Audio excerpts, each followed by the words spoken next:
এরা হলো জাতির মহাপ্রতারক। ইলেকশনের আগে আপনাদের কাছে আসবে, আমি এইটা করব, সেইটা করব, ওইটা করব, উন্নয়ন করব। ইলেকশনের পরে এদেরকে পাওয়া যায় নারীর সাথে, মদের আড্ডায় এবং দুর্নীতি, সন্ত্রাস, চাঁদাবাজিতে ব্যস্ত। ৭৫% বাংলাদেশে রায় দিয়েছে যে বাংলাদেশে গণভোট এর মধ্য দিয়ে সংস্কার বাস্তবায়ন হবে। ইলেকশনের পরে আমাদের বন্ধু বিএনপি যারা স্বরাষ্ট্রমন্ত্রী হয়েছেন, যারা আইনমন্ত্রী হয়েছেন, যারা প্রধানমন্ত্রী হয়েছেন, তাদের স্মৃতি ভ্রম হয়েছে। তারা ইলেকশনের আগে যেটা বলেছে, ইলেকশনের পরে ওটা ভুলে গিয়েছে। কারণ এই ইলেকশনের ভিতরে নিচে তাদের আর একটা দফা ছিল দিল্লির দাদাবাবুদের সাথে, যেই দফার ভিত্তিতে আপনার সন্তানের রক্ত নিয়ে যে হোলি খেলা করেছে, সে আওয়ামী লীগ আজকে বাহিরে ঘুরেফেরা করে। আওয়ামী লীগ যখন এসেছিল, জিয়াউর রহমান শহীদ হয়েছিল। আওয়ামী লীগের সেই খুনি হাসিনা বেগম খালেদা জিয়াকে শহীদ করেছে।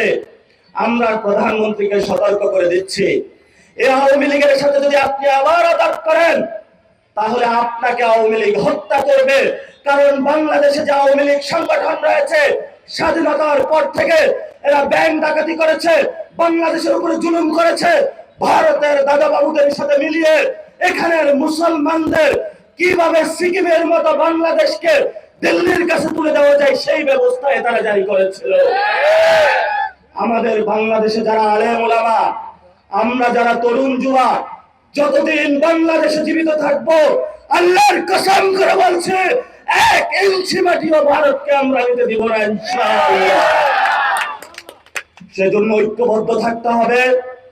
আপনাদের সবাইকে দুর্নীতি, চাঁদাবাজি, অন্যায়, লাঞ্ছনা, বঞ্চনার বিরুদ্ধে হলো জিহাদ করতে হবে আপনাদেরকে।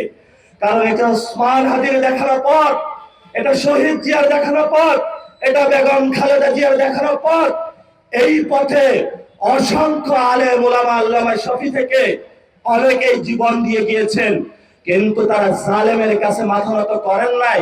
বাংলাদেশের মুসলমান, হিন্দু, বৌদ্ধ, খ্রিস্টিয়ান 47 আজাদির লড়াই করেছে, 71 যুদ্ধ করেছে, 90 করেছে, 24 করেছে। তোমাদের যত ষড়যন্ত্র, কোন ষড়যন্ত্রই বাংলাদেশে কখনো বাস্তবায়ন হবে না। বাংলাদেশ স্বাধীন আছে, থাকবে, বাংলাদেশের মানুষ লড়ে যাবে, তবু আমরা কখনো ভারতের সেবাদাস বা গোলাম হব না। আপনারা সবাই বিষয় ঐক্যবদ্ধ থাকবেন ইনশাআল্লাহ। দক্ষিণবঙ্গে বন্যা হচ্ছে, 39 জন বাংলাদেশি নাগরিক মৃত্যুবরণ করেছে। বাংলাদেশের একটা মন্ত্রণালয় রয়েছে, ত্রাণ ও দুর্যোগ মন্ত্রণালয়। এই ত্রাণ ও দুর্যোগ মন্ত্রণালয়ের যিনি মন্ত্রী, তাকে শুধু ইলেকশনের আগে খুঁজে পাওয়া গিয়েছে। ইলেকশনের পরে এই বন্যাগ্রস্ত মানুষের মধ্যে তাকে একদিনও আমরা দেখতে পাই না। টিভি স্ক্রিনে দেখতে পেয়েছেন আপনারা? এরা হলো জাতির মহাপ্রতারক। ইলেকশনের আগে আপনাদের কাছে আসবে, আমি এইটা করব, সেইটা করব, ওইটা করব, উন্নয়ন করব। ইলেকশনের পরে এদেরকে পাওয়া যায় নারীর সাথে, মদের আড্ডায় এবং দুর্নীতি, সন্ত্রাস, চাঁদাবাজিতে ব্যস্ত।